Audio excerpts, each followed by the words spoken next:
How do that, chums? As I'm Captain Steve. Now today, chums, for you guys, I've got an idea. Now, you know I've been flying out and trying to learn these Atlas words by doing pulse fishing inside of this sort of green nebula system that you've seen me do this in a few times. Yeah, so all I have to do is I pulse for 40 seconds and up pops the sort of anomaly that teaches me an Atlas word. Well, it's boring as heck doing this, chums. It really is. It's like watching paint dry.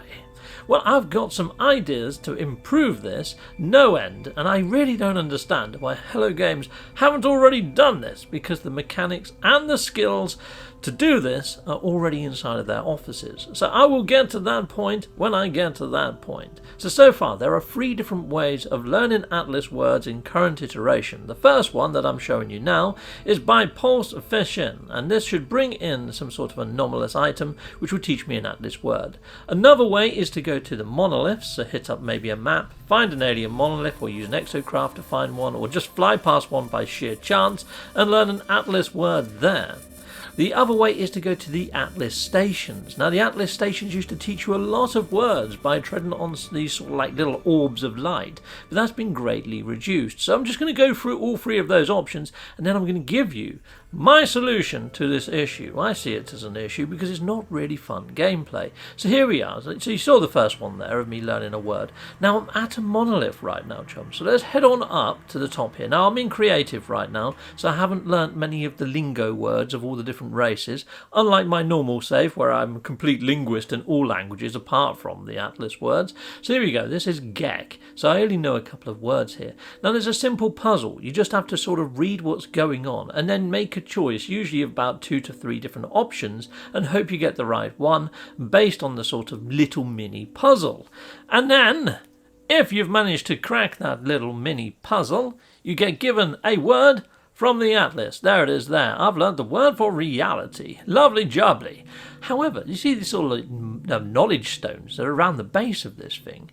They teach you Gek words or race words rather than Atlas words. I feel that each of these different monoliths, if they are going to leave these in doing this sort of shenanigans, should teach you Atlas words from each of the knowledge stones that are placed here. So at least you learn 4 words at each of these points, or 3 words if you get one wrong, you know, from the main puzzle. But maybe if you do complete the main puzzle, maybe it gives you 2 words, and you learn a maximum of 5 for every monolith you go to. Considering that there's like 200 odd freaking words for the Atlas, it would make sense to learn them a little bit quicker, especially since if you're doing the Atlas Path storyline, you understand fudge all. Well, hello there, my little Polo friend. So Polo gives you station coordinates. So we're going to go to an Atlas station. So to do that, hit up Polo.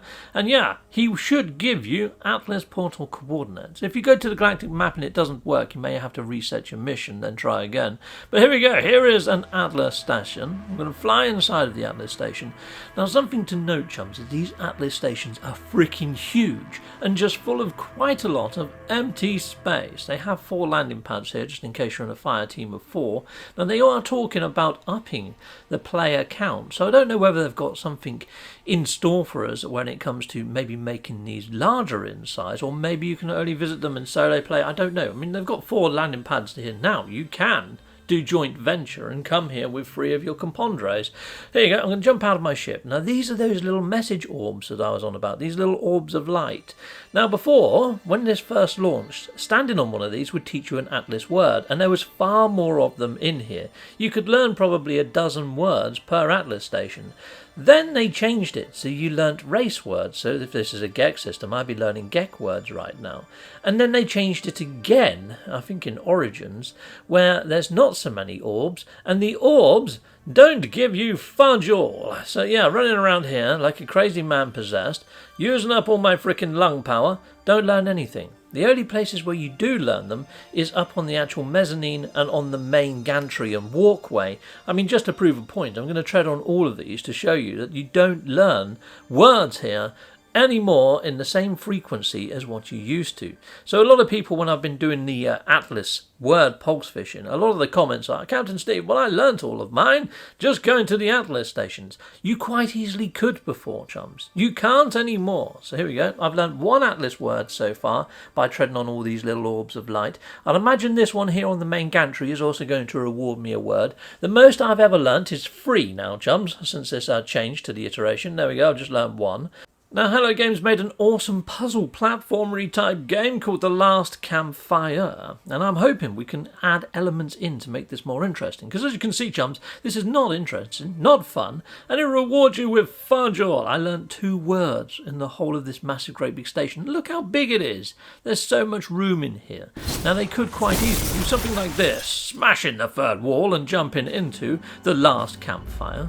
So in The Last Campfire, you take control of a little character called Ember, and you have to solve sort of little puzzles.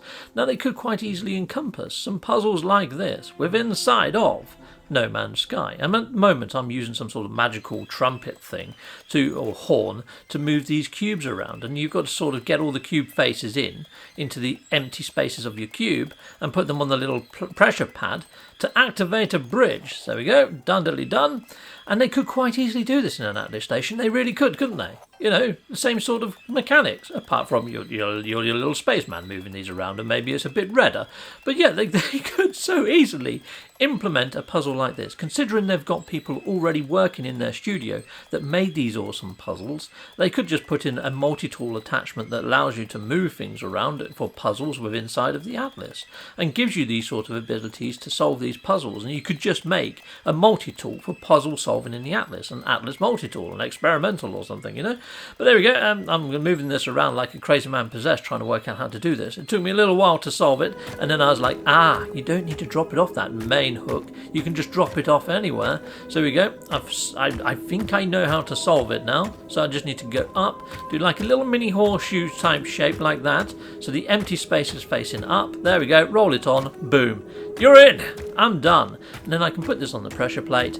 Lovely jubbly. And perhaps each pressure plate that I solved there maybe would have awarded me with an Atlas word. And then when I go over to the chamber at the end, or to the Atlas pedestal at the end of the actual puzzle, you know, you've got the Atlas interface at this point, maybe you learn maybe 10 words. So yeah, total, maybe I would have learned 13 words in this. But I think it should teach you all the Atlas words you need to actually understand what the Atlas is trying to say to you. Because here you go, let me go over to the Atlas actual interface here. Imagine this is the end point, what I just got to there at the end of the puzzle. And yeah, I've gone across all those little bridges in No Man's Sky by moving stuff around. Look, I don't understand half of that frickin' sentence. But there's what, 1, 2, 3, 4, 5, 6, 7, 8, 9, 10, 12 words there. If I learnt 13 words, that would have been freaking perfect. I could have learnt that full phrase. And perhaps if I couldn't solve the puzzle and I went and spoke to the Atlas, all I get is the gibberish, so I don't really understand it. And the worse it gets, the less the puzzles you solve. So maybe you do get the option to try and work out the Atlas's puzzle or not, you know, and you can give up. You can actually give up on the puzzle, which means you won't know as many Atlas words or understand what the Atlas wants of you first time around. So solving the puzzles is something that helps you progress forwards. I know this isn't a puzzle platformer and it's a space exploration game, but come on, that would be more fun than running around treading on freaking light orbs or interacting with spatial anomalies or jumping down to monoliths, wouldn't it? You know what I'm saying? So there we go. That's my idea anyway, chums. I hope you like the idea. Please add your thoughts in the comments. Goodbye, goodbye, and goodbye again. Well, thank you very much for watching. If you like what you see, please hit a like and a subscribe. And I'd like to say a massive, great big thank you to all of my backers over on Patreon and over on YouTube membership. Thanking you, backers. And if you want to support this channel, just don't skip the adverts. That throws revenue down my avenue. Or yeah, just stay with Captain Steve that little bit longer and hit something on this screen. There's merch here now too.